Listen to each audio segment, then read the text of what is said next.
Hello everyone, before we begin today's video, I need your help. We've noticed that the channel is losing traction, and subscribing is one of the best ways you can help us. It's quick, free, and allows us to continue bringing you great content.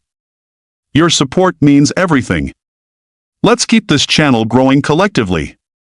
Where are you watching from? Drop your city or country in the comments below. Thank you very much. Now, let's get back to the story. Who let the staff touch the groom? Madeleine Kerr's voice cracked across the ballroom, sharp enough to cut through the string quartet. Glasses paused mid-air. Heads snapped. Phones tilted up like instinct. In the center of all that frozen luxury, one server didn't flinch. That server was Nia Carter. 33. Tall. Black. Composed. Wearing the uniform the wealthy love to ignore, crisp white shirt, black vest, black bow tie. Her straight, glossy hair fell over one shoulder like it didn't have time for anyone's opinion. In her hands, a tray of champagne sat steady because her hands didn't shake for people who only felt powerful when someone else looked small. The ballroom was a cathedral of money. Crystal chandeliers burned overhead like captive stars. Roses and orchids spilled from towers of glass. The air tasted like champagne, perfume, and entitlement. Every laugh felt rehearsed. Every smile came with conditions. Near the center stood Jae-min Kang, 35, fitted into a charcoal three-piece suit with a blood-red tie that made him look like danger dressed as elegance. His hair was slicked back with discipline.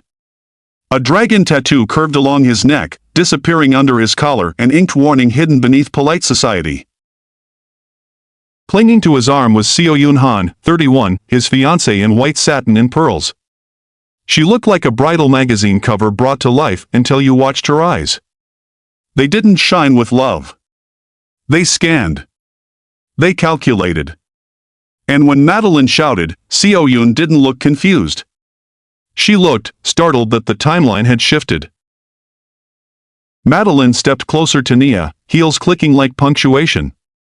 44, old money posture, new money cruelty. Her face held the tight satisfaction of someone who'd been waiting for an excuse to humiliate a worker in public. Your staff, she said, voice lowered into poison. You pour. You step back. You do not touch the guests. You don't look them in the eye. You don't. Nia wasn't watching Madeleine. Nia was watching the far wall. Velvet drapes framed the tall windows like theater curtains. And one curtain didn't sit right. There was a thin gap darkness where there shouldn't be any. Inside that darkness, a hand. Not waving. Not holding a phone. Holding a suppressed pistol, steady and patient, angled toward the one place a killer would choose if they wanted certainty, Jae's throat, right above the tie knot, right below the dragon tattoo. Time didn't slow into poetry. Time narrowed into a single command, move him now. Nia didn't shout. She didn't point. She didn't call security because she'd already seen how security moved, and it wasn't toward safety. She stepped forward. Her tray stayed level against her hip. Her free hand caught Jae's lapel, firm, controlled, like she'd practiced precision in rooms where precision kept people alive. Seo tightened her grip on Jae's arm. What is she? Nia didn't answer. Answering was slower than action. She kissed Jae. Not messy. Not romantic. Not desperate. A clean press of lips, just long enough to convince the entire ballroom that this was scandal, not survival. And while the room froze in outrage, Nia did the real move. She pivoted Jae's upper body, drawing him half a step behind her shoulder, shifting the line of his neck by inches. The shot came anyway. A flat, violent crack swallowed the quartet hole. Crystal exploded near the drapes as the bullet slammed into a brass sconce. Glass shattered outward like ice thrown into sunlight. Champagne flutes rattled. Someone screamed. The music died mid-note. The crowd surged, bodies colliding, heels skidding, phones rising like shields and weapons at the same time. Jae's eyes opened. He didn't look at the broken glass first. He looked at Nia.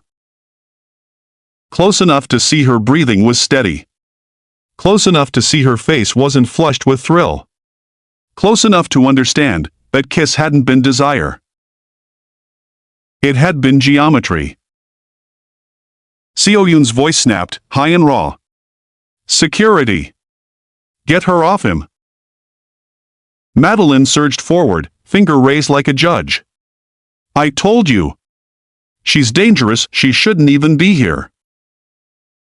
From the perimeter, men in black suits moved fast and coordinated. At their center was Vincent Cho, 39, head of security, jaw tight, ice cold. His stare landed on Nia with no confusion at all. Like he already knew who the villain was supposed to be. He grabbed Nia's wrist hard. You! Now! Nia didn't fight him. She didn't plead. She didn't raise her voice over the chaos. She leaned toward Jae, barely moving her lips, and spoke like she was handing him the truth in a sealed envelope. You were the target. Not me. Jae's gaze flicked past Madeline's outrage, past Seo-yoon's trembling performance, toward the drapes. The gap was closing. The darkness retreating. Vincent yanked Nia back, twisting her arm behind her. Madeline's face tightened with satisfaction, the satisfaction of a woman who'd been waiting to prove what she already believed. As Nia was dragged toward the service corridor, Jae watched her spine, straight, unbending. And one detail stuck in him like a splinter. During that kiss, Nia's fingers had brushed his lapel like she'd felt something hidden there, something that didn't belong. Before we continue, where are you watching from? Drop your city or country in the comments below. And if you believe in dignity and justice, hit like and subscribe. These stories spark change. And we're glad you're here. Now, back to Nia Carter. The service corridor swallowed the ballroom's gold like a mouth closing. Out here there were no chandeliers, only fluorescent lights buzzing with indifference, beige walls, the smell of bleach and burnt coffee. The music was gone. The laughter was gone. Only the muffled roar of the ballroom behind the doors, panic curdling into gossip. Vincent hauled Nia forward by the wrist, gripped tight enough to bruise. Two guards followed with blank faces, hands hovering near their belts like they wanted an excuse. Nia kept her pace even. They shoved her into a cramped security office. A wall of monitors flickered camera angles. A desk sat cluttered with radios and clipboards. A cheap fan pushed warm air around like it could distract anyone from reality. Madeline swept in after them like a queen entering a courtroom. Oh, thank God, she said loudly, turning to the guards as if she needed witnesses. You saw it. We all saw it. She assaulted him. In front of everyone. Nia's eyes moved once, just once, over the monitor wall. Half the ballroom feeds were frozen. Not black. Not dead. Frozen. Reality paused like someone had edited the moment for a cleaner story. Vincent stepped between Nia and the screens, blocking her view. Hands on the table, he ordered. Madeline smiled without warmth. Don't let her touch anything. People like her, they're always trying to steal something. The phrase landed where it always landed, in the space between class and skin. Nia placed her palms on the table slowly, deliberate, as if she was choosing composure instead of being forced into it. Vincent's voice dropped. Who sent you? No one, Nia said. Madeline laughed, sharp. Oh, please. You don't just wander into an event like this and kiss the groom unless you're desperate or paid. Nia didn't look at Madeline. She looked at Vincent. You're asking the wrong question, she said. Ask why your cameras froze. Vincent's jaw tightened. A flash, barely there, of irritation that didn't match the situation. Madeline blinked. Frozen cameras? What is she talking about? Vincent snapped, You don't get to inspect my system. If someone fired a gun in this venue, Nia said calmly, your system became everyone's problem. Vincent's phone vibrated on his belt. He checked it quickly. Nia watched his pupils tighten. Madeline was still enjoying herself, blind to the details that mattered. You want to know the saddest part? Madeline continued. Even if you think you saved him, which you didn't, you still don't belong in that room. People like you always try to force your way into places you weren't invited. Nia's face stayed calm. I was invited, she said simply. Madeline's mouth opened. Excuse me? A guard leaned into the doorway. Mr. Kang is requesting to speak with her. Madeline snapped her head around. Absolutely not. Vincent hesitated just a fraction too long, then said, he's the victim. He has the right. Madeline's voice turned sweet, urgent. Jae is in shock. His fiancée is distressed. We are not letting this girl manipulate him. Nia's gaze slid to Vincent. Your job is security, she said. Not narrative control. Vincent's jaw clenched. He gestured. Move. They escorted her out. As they passed a catering prep area, Nia caught reflections in stainless steel, workers pressed to the wall, eyes wide. People who looked like her. People who knew exactly how this story usually ended. One server mouthed, Are you okay? Nia gave her the smallest nod. At the end of the hall, under a gilded archway that led back to luxury, Jae-min Kang appeared. He wasn't panicking. His eyes were sharp now, scanning corners, reading people the way he read threats. Seo-yoon clung to his arm, face pale, lips trembling with a performance that felt too rehearsed. Jae's gaze landed on Nia. Vincent tightened his grip, a reminder that he controlled bodies. Jae stepped forward. Let her go, he said. Madeline hurried in behind him. Jae, sweetheart, no. She's the reason I'm breathing, Jae said, and his tone made the hallway quiet. Seo-yoon's fingers dug into him. Jae, please.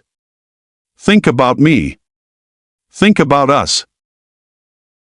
Jae didn't look at her. His eyes stayed on Nia. You said I was the target, he said. How do you know? Because someone planted a tracker on you, Nia replied. And someone in your security team froze cameras right before the shot. Vincent's face didn't move, but the muscle near his temple jumped once. Madeline snapped, This is ridiculous. Jae lifted one hand and Madeline stopped mid-syllable. That hand wasn't loud. It didn't need to be. Search her, Vincent ordered the guards, voice hard. Jae's voice dropped. Touch her, he said quietly, and you answer to me.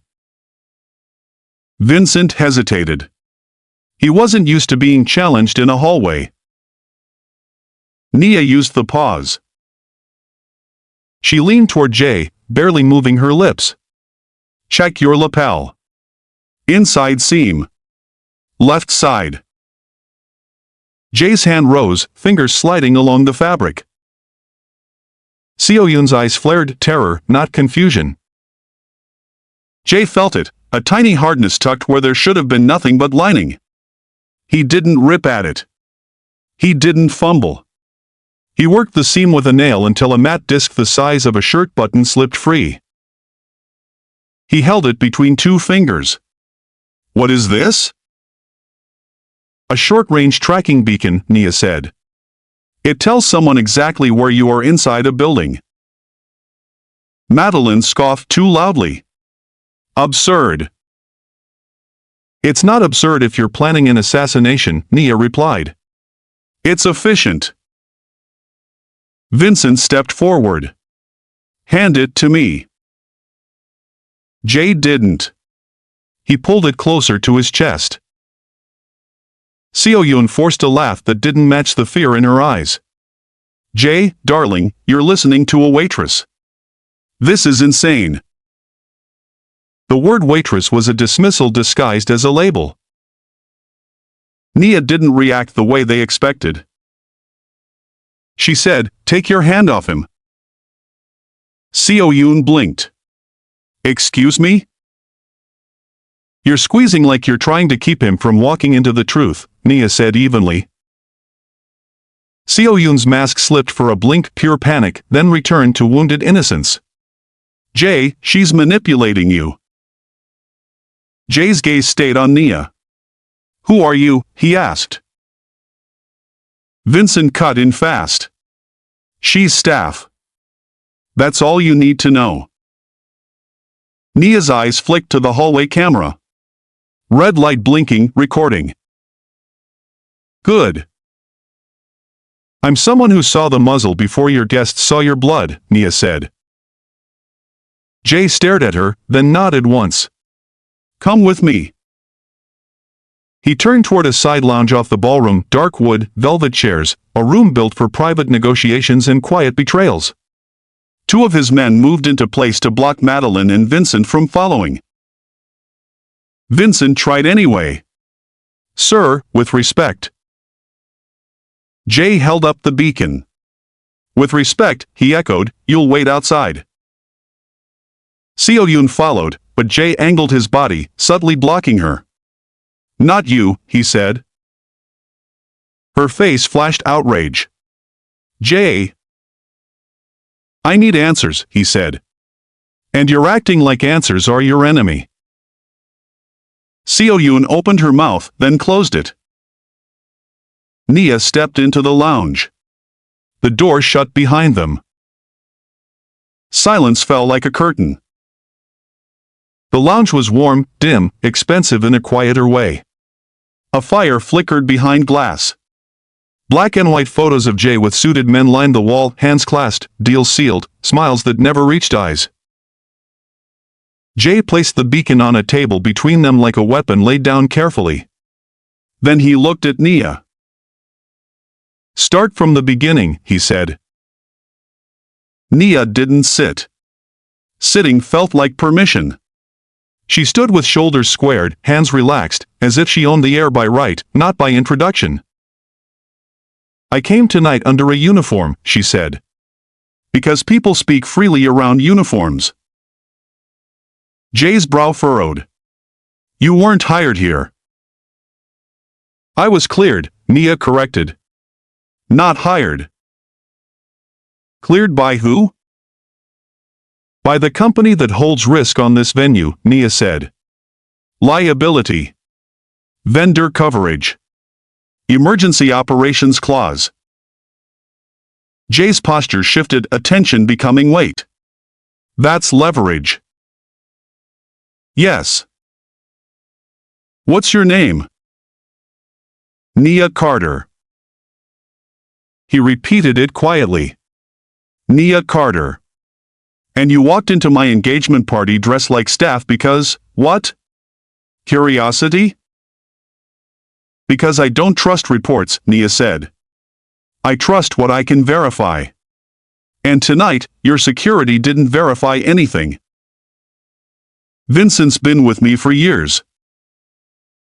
Then he knows every blind spot, Nia replied. And someone used them. Jae's jaw tightened. You said cameras froze. Half the feeds, Nia said. Drapes. Service entrance. North stairwell corridor. Jae studied her. How would you know which ones froze if you were just staff? Because I looked. Something in Jae's face shifted to recognition. He knew that kind of mind. The kind that didn't ask permission to notice. Why save me? He asked finally. Why risk your neck? Nia's voice warmed by a fraction, not softness, just humanity. Because I've watched rooms like yours decide who matters, she said. And I'm tired of watching people die because someone thought they were untouchable. Jae exhaled slowly. Tell me who did it. I can tell you who helped, Nia replied. And I can tell you who's pretending to be surprised. Jae's eyes flashed. Seo Yoon. Nia didn't say the name. She didn't have to. Outside the lounge door, Vincent's voice rose, sharp, urgent. Sir, we have a situation. The police are here. Nia lifted her gaze. Jae's eyes narrowed. Police didn't arrive that fast unless someone called immediately before truth could settle. And there was only one reason to rush police into a room full of witnesses. To arrest the wrong person first. The word police hit the lounge like a match dropped on gasoline. Jae rose in one smooth motion, the calm of a man who knew panic was a luxury. Who called them? He asked. Nia's eyes stayed on the door. Madeline, she said. Or Vincent. Or both. For a server who kissed me. For a scapegoat, Nia corrected. Jae stared at her. Explain. Nia stepped closer to the beacon, fingertips hovering without touching. Tonight wasn't about romance, she said. It was about timing. Timing for what? Transfer, Nia replied. Control. Assets. A tragedy that makes succession look like fate. Jae's mouth tightened. You think someone wants me dead so they can inherit? I think someone wants you dead so they can own what you built without owing you anything, Nia said. An engagement party is perfect. Witnesses. Phones. People eager to swear they saw something, so long as it doesn't implicate them. And those witnesses would say the server did it. Because Madeline framed you as victim and me as intruder before the shot even landed, Nia said. Jae's voice dropped. Vincent's loyal. Nia held his gaze. Loyalty has a price, she said. If someone paid more, you'd call it what it is. A knock slammed the door. Vincent's voice, Sir, open up. Then Madeline's, sweet and urgent, Jae, honey, are you okay? The police are here to help. Jae looked at Nia. We need proof. We have the start, Nia said. That disc belongs to whoever needed you in a specific place at a specific second. How do we trace it? Nia pulled out her phone, sleek, secure, not a tip jar device. Monroe Sentinel's field toolkit wasn't a consumer app. It was forensic software used in drills and investigations. Nia just had credentials because she lived in the world where systems decided who got protected. A clean interface loaded, signal logs, ping spikes, a recent handshake. Jae leaned in. That's an internal receiver. Connected to the venue network, Nia said. Someone nearby has a scanner. Jae's gaze snapped up. My security. Or the event team, Nia replied. But someone with access. Another knock louder. A police voice now, flat and official, Sir, we're coming in. Jae didn't open the door. He listened. He heard Vincent's breathing, tight, impatient. He heard Madeline's too, controlled, eager. They weren't worried about his safety. They were worried about control. We stopped letting them steer, Nia said quietly. We forced them to react. Jae's eyes narrowed. You want to bait them. I want to reveal them, Nia corrected. People don't expose themselves when they're losing. They expose themselves when they think they've already won. Nia's watch vibrated once, soft, precise. A signal. Her people were in the building. Jae looked at her. Your people? They're already inside, Nia said. Quietly. The door handle rattled. Nia stepped forward and placed her palm against the wood, not to hold it, but to own the moment. Then she spoke, calm and clear, loud enough for the hallway to hear. Cancel everything. Her watch buzzed again. In a quiet operations suite elsewhere in the venue, her team didn't decide. They executed. A thumb moved on a control app tied directly to the venue's emergency operations clause. The building didn't obey her voice. It obeyed her access. The ballroom lighting shifted, brightening into white clarity that killed the romantic glow. The music system cut. Speakers clicked into silence. Steel bolts thunked into place down the hall. The main ballroom doors locked. Outside, voices spiked instantly. What the? Madeline snapped. Vincent's tone sharpened. Who authorized?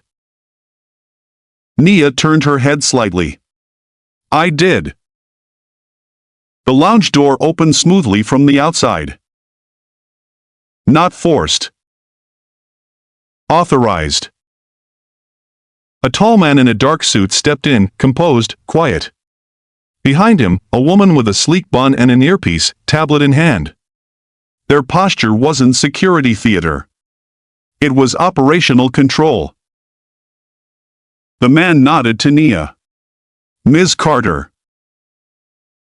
Madeline and Vincent froze at the doorway beside two uniformed officers. Madeline's face twisted. Ms. Carter? Vincent's eyes narrowed, he could feel the floor shifting. Nia looked at the officers. This venue's emergency operations have been temporarily transferred under contractual authority, she said. Your arrival is logged. Your body cams are active. Good. One officer blinked. Ma'am, who are you? Madeline tried to cut in. She's staff, she assaulted. Nia's assistant tapped the tablet. Hallway monitors lit up, feeds that had been frozen now playing in crisp motion. On screen, the drapes, the muzzle, the shot. Then, Vincent had an access panel, entering a code, toggling feed pause. Madeline made a strangled sound. That can't be. Nia's gaze slid to Vincent. It can, she said. Because it did. Vincent's voice tightened. You don't have the authority to. I do, Nia said. She handed a slim black credential card to the nearest officer. His eyes widened when he read it. Jae's gaze snapped to Nia. Nia delivered the truth like a final stamp. I'm Nia Carter, she said, CEO of Monroe Sentinel Group. The air went quiet in the most violent way, like oxygen had been taken hostage. Madeline's lips parted. No words came. Vincent's eyes sharpened with panic. From down the hallway, Seo Yoon's voice rang out, high, frantic, pushing through bodies. Jae! What is happening? Why are the doors locked? She appeared in white satin, breath quick, eyes wild, still clinging to the image of herself as the victim. Then she saw the monitors. Saw the gun. Saw Vincent. Saw Nia, standing like the room finally belonged to truth. Seo-yoon's mouth opened. Nothing came out. Nia's assistant tapped again. A text thread appeared, short, cold messages. One line stood out like confession. Green light when he toasts. Seo-yoon's knees almost buckled. Madeline whipped toward her, stunned. Seo-yoon. Seo-yoon's eyes darted at Jae, at officers, at Vincent, as if she could rearrange the room into safety. Vincent stepped forward too quickly. That's fabricated. The suited man blocked Vincent's path without touching him. The officer raised a hand. Sir, step back. Vincent stopped. Not because he respected the badge. Because he respected the room turning against him. Jae's voice came out low, dangerous. Seo-yoon, he said. Tell me you didn't. Seo-yoon's tears arrived on cue. Jae, you're scared. You're listening to.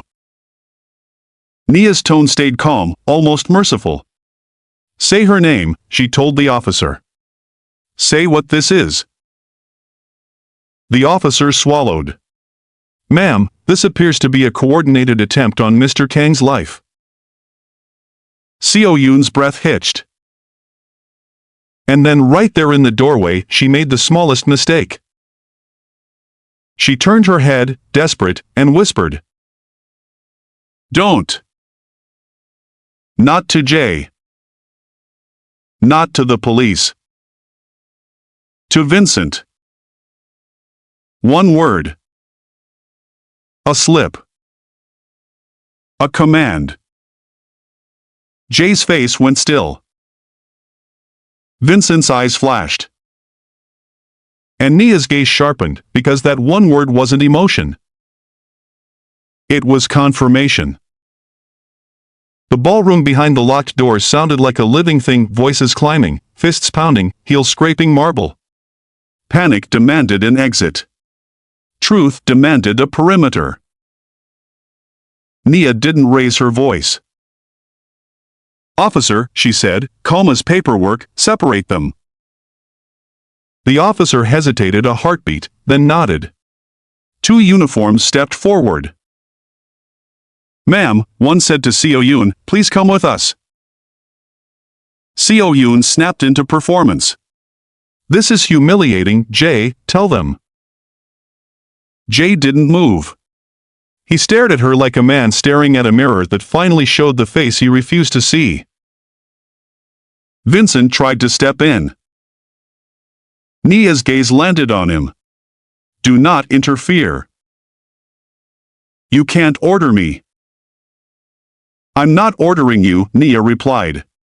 I'm documenting you. Her assistant tapped the tablet. Timestamps flared.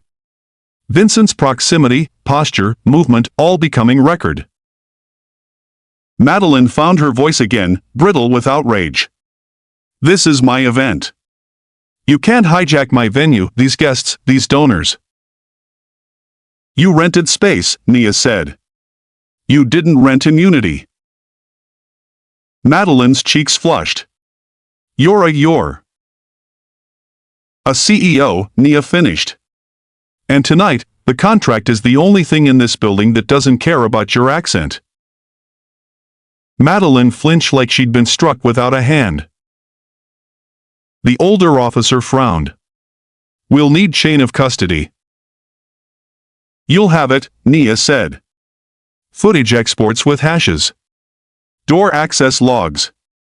Camera freeze records. Vendor credentials. Vincent tried to speak again.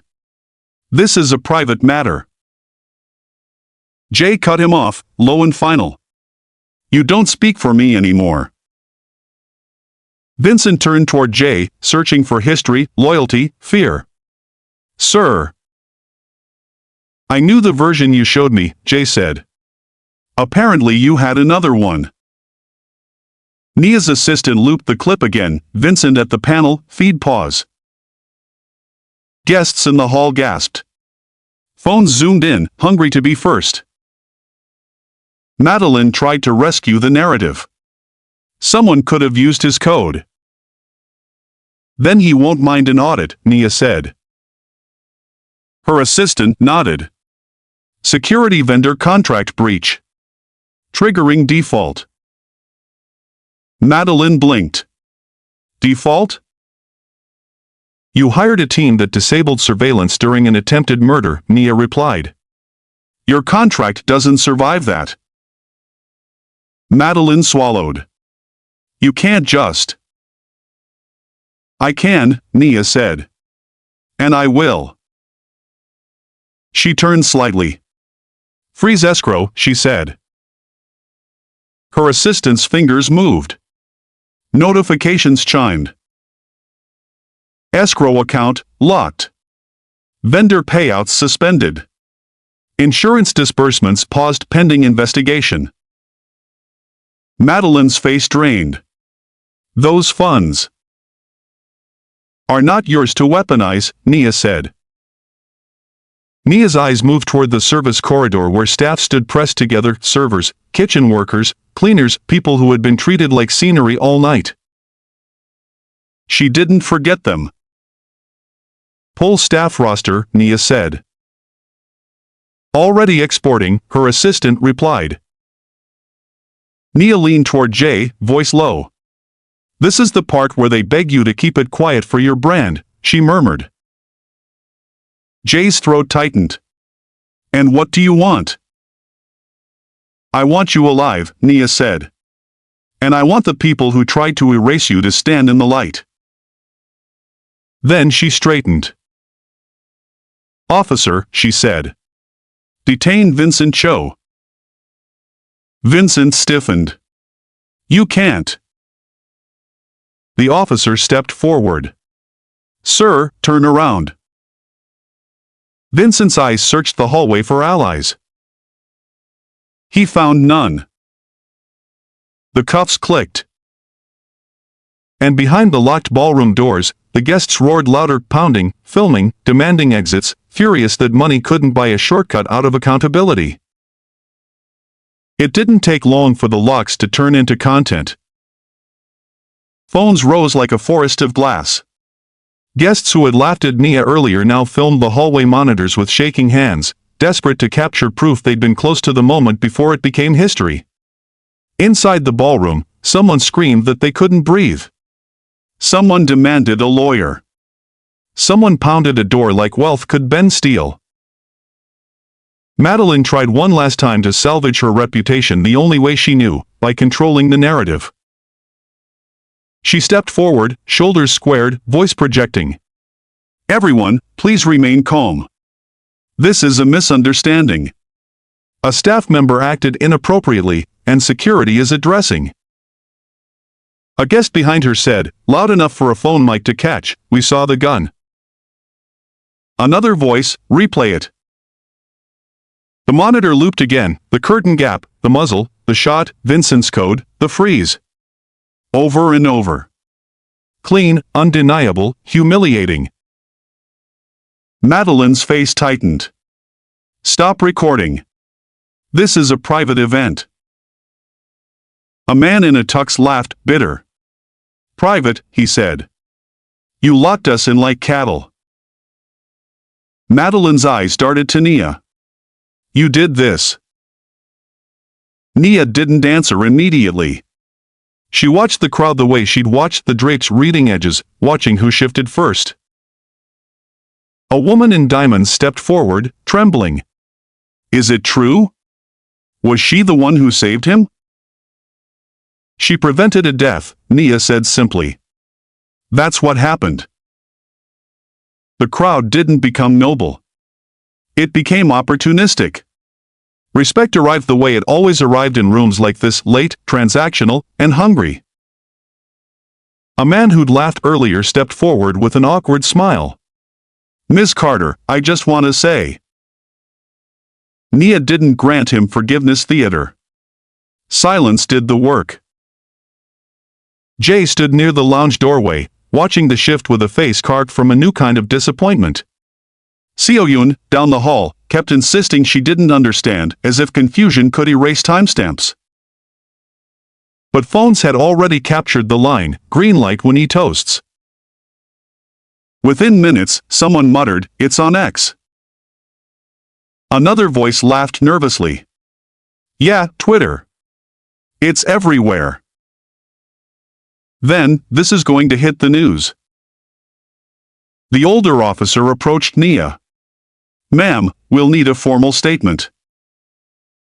"You'll get it," Nia replied. "And you'll get the full export." Jae finally spoke, low. "Why are you doing this so clean?"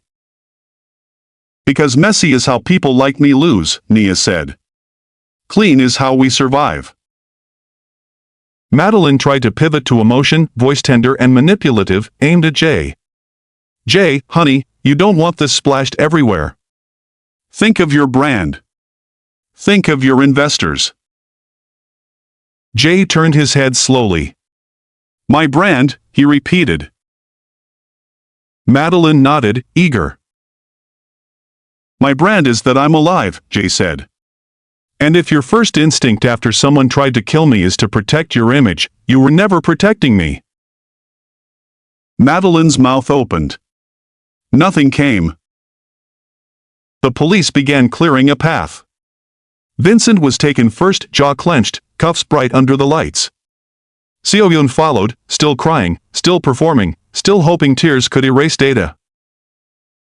Madeline stood in the hallway like a chandelier that had forgotten how to shine.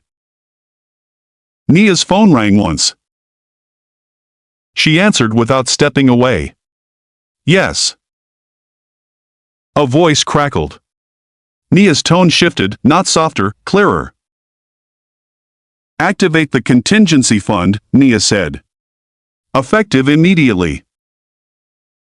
She ended the call and turned to her assistant. "Open a new line item," she said. "Service staff emergency coverage. Tonight." Her assistant's eyes widened. "All staff?" "All staff," Nia confirmed. "Servers, kitchen, cleaners, contractors. Anyone who clocked in and got trapped in this chaos." Jae's brows pulled together. "You're paying them?" "They'll lose tips tonight," Nia said. "They'll lose shifts when this venue goes quiet. And they'll be blamed in rumors because they're the easiest targets." Jae swallowed. "So you're protecting the people your guests never learn the names of," Nia finished. Then Nia stepped toward the ballroom doors. Her assistant entered a code. The locks clicked open. The doors swung wide. The crowd surged toward the exit like water breaking through a dam, frantic, breathless, indignant. But they slowed when they saw police presence and monitors. They slowed more when they saw Nia standing there, not apologizing, not hiding. A few guests tried to speak. "Ms. Carter." "Ma'am, I just want to say." Nia didn't stop.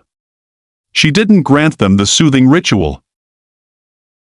She walked into the ballroom with the calm of someone who understood the math of power. Chandeliers still glittered. Flowers still overflowed. The cake still stood untouched, perfect, ridiculous. But the room felt different. It felt accountable. Nia stepped onto the small stage where the engagement toast had been planned, the place Seo-yoon expected worship. A microphone waited to sell a love story. Nia took it. Not to perform. To correct. "This event is now an active investigation," she said, voice steady and professional. "You will exit calmly. You will not interfere with staff. You will not remove property. If you were filming, preserve your footage. Officers will be taking statements." Murmurs rippled. Phones lifted again. Nia continued, "This part wasn't in anyone's budget. Before you leave, she said, I want to address the people who were treated like furniture tonight. Heads turned toward staff lining the walls, servers in black vests, kitchen workers in white coats, cleaners with gloves still on. Faces ignored all evening now became focus. Nia looked at them with something rare in rooms like this, recognition. If you work tonight, she said, you will receive an emergency stipend and full coverage for any retaliation or lost income related to this incident. Your names have been recorded. Your safety matters. A server's hand flew to her mouth. Someone began to cry quietly, not because it was dramatic, but because it was the first time Power had said out loud what should have been obvious. Jae watched, throat tight. He looked at the staff the way he'd never been forced to look before, as people, not background. Madeline's voice cracked from the side. You can't announce payouts in my venue. Nia turned her head slightly. Her gaze landed on Madeline like a gavel without noise. You built your career on excluding people, Nia said softly. Tonight, the bill came due. Madeline's face contorted. I was maintaining standards. Your standards didn't stop a gun, Nia replied. Then Nia looked at Jae private in a public room. This is the difference, Nia said. You think power is what you can take. I think power is what you can protect. Jae's jaw tightened. What do you want from me now? I want you to choose, Nia said. Do you want to keep living the way you've been living, or do you want to survive what comes next? And if I choose survival? Then you stop being untouchable, Nia said. And you start being accountable. The news hit before sunrise. Not careful news. Hungry news. Engagement party shooting plot. Bride Tiobi accused. Security chief in cuffs. And woven through every headline like an unexpected spine. Black CEO stopped an assassination with a kiss. Some people called Nia a hero. Some called her calculating. Some demanded to know why she was there at all, because a black woman moving through silk still offended people who preferred their power predictable. But evidence didn't care. Door logs had timestamps. Camera freezes had credential trails. The message thread existed. The hallway monitors had been filmed by dozens of phones. The officer's body cams captured the moment Seo Yoon whispered "don't" to Vincent like a command she forgot she was issuing. The shooter, the one behind the drapes, didn't get paraded through the hallway that night. In the initial chaos, he vanished through a service route only someone with insider access would have known. But he left behind enough: a partial print on a discarded casing, a shoe tread caught on a staff camera, and a single clean frame of his face when he turned, thinking no one was watching. 2 days later, his name surfaced in a quiet arrest report. Not a headline name. A hired name. A man paid to be invisible until systems refused to let him stay that way. Vincent tried to bargain. He claimed coercion. He tried to shift blame like a man pushing weight off a sinking ship. He offered half-truths and names that didn't matter. He said he did it for safety, as if safety explained disabling cameras at the exact second a gun appeared. Seo Yoon tried a different route: tears, confusion, selective memory. Her lawyers framed her as a woman trapped in a dangerous man's world, as if victimhood could erase orchestration.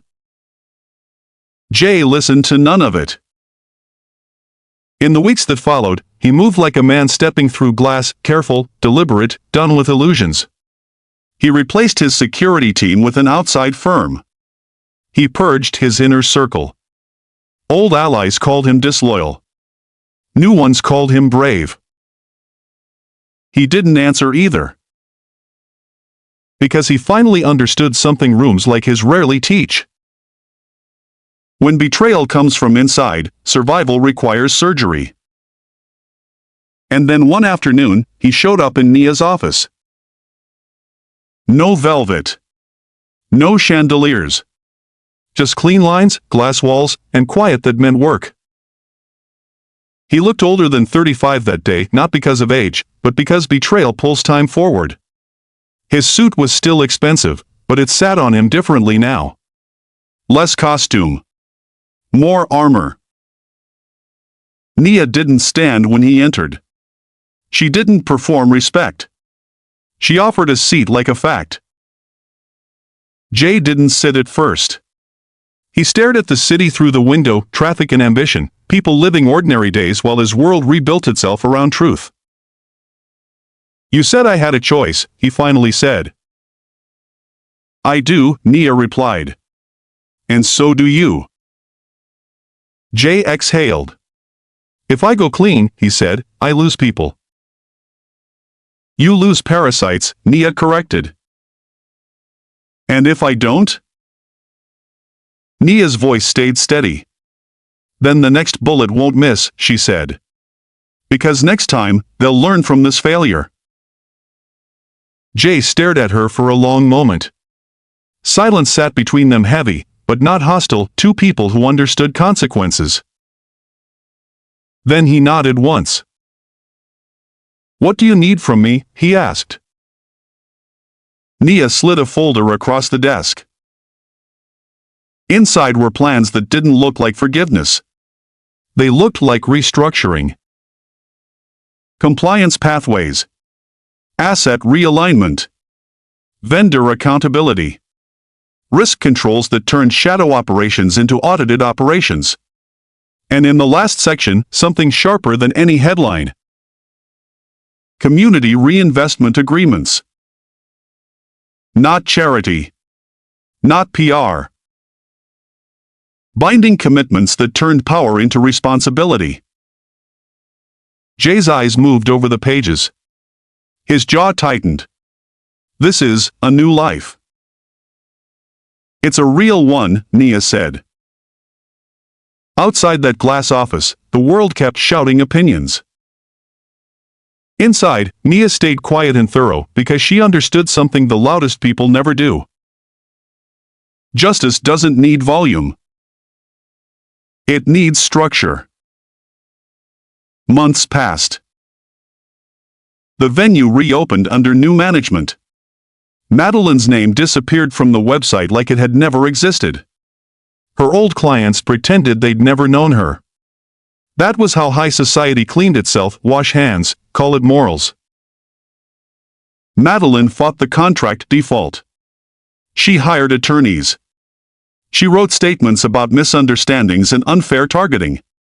She claimed she was the victim of a PR storm. But contracts don't care about storms. Contracts care about breaches.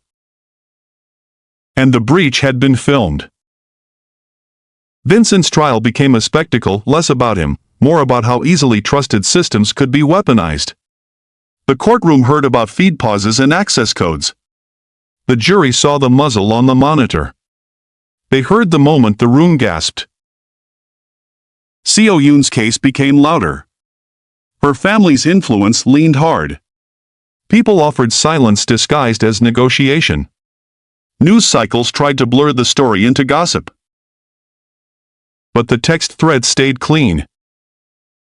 Green light when he toasts. 4 words. Perfect in their simplicity. There's a special cruelty in simple betrayal. It doesn't need a long explanation. It just needs timing. Jae's engagement ring sat in an evidence bag.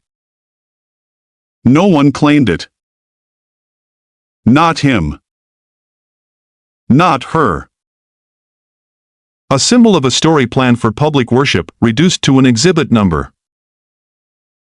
The staff remembered something different. They remembered the night a woman in a server's uniform walked into a room full of people who didn't see her, and changed the ending anyway. Nia's contingency fund hit accounts within 48 hours. Not someday. Not after a committee meeting. Not after the news cycle moved on. It arrived like a promise kept. Some workers used it for rent. Some for childcare. Some to replace a car battery so they could keep showing up to jobs that didn't thank them. Small money to the wealthy. Life-saving money to the ignored. And that mattered more than headlines. On the anniversary of that night, Nia didn't sit for an interview. She didn't pose for a glossy spread that would turn her into a symbol and sell the symbol back to people who didn't understand it. She went to the staff entrance of the venue. Not the grand doors out front. The side door workers used. The door guests never noticed. A new hire older than 27, nervous in her vest and bow tie, recognized Nia and froze like she'd spotted a celebrity. But Nia didn't give her a celebrity smile. She gave her a human nod. A quiet acknowledgement that said, "I see you." Even if nobody else does. The server swallowed. "Ms. Carter. I just thank you." Nia's voice stayed calm. "Don't thank me for doing what should have been normal," she said. The server blinked. Nia continued, softer, not gentle, truthful. "Make one promise," she said. "Don't let anyone convince you you're invisible just because you're wearing a uniform." The server nodded quickly. Nia turned to leave, and for a second the memory of that ballroom, chandeliers, roses, laughter like a weapon, flashed behind her eyes. She remembered Madeline's words. "Your staff.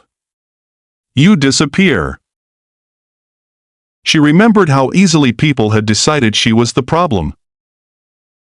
And she remembered the moment respect arrived, not when she saved a life, but when she revealed a title. That was the ugliest truth of all. Not that people were cruel, but that cruelty came with rules. Rules that could be rewritten. Across town, Jay sat in a conference room with auditors and lawyers, signing documents that reshaped his empire. It wasn't glamorous. It wasn't cinematic. It was harder than violence because it required surrendering control in the places where control used to feel like identity. He paused once, pen hovering. He thought of the kiss, not as scandal, not as romance, but as a pivot. A small movement that saved a life. He thought of how close he'd come to dying in a room full of witnesses who would have sworn they never saw the muzzle. Then he signed. Later, he stood at a shipping yard under gray sky, watching containers move like quiet giants. He wasn't surrounded by yes-men anymore. He was surrounded by people who asked questions, people who documented, people who didn't care about his reputation, only his compliance. He looked out over the yard and realized something uncomfortable. He had been powerful. But he had not been safe. Safety came from systems that didn't depend on worship. And that was what Nia had offered him, not protection through loyalty, but protection through accountability. That night, in a small break room with fluorescent lights, a cleaner watched a news clip on her phone. It showed the loop, the drapes, the muzzle, the shot.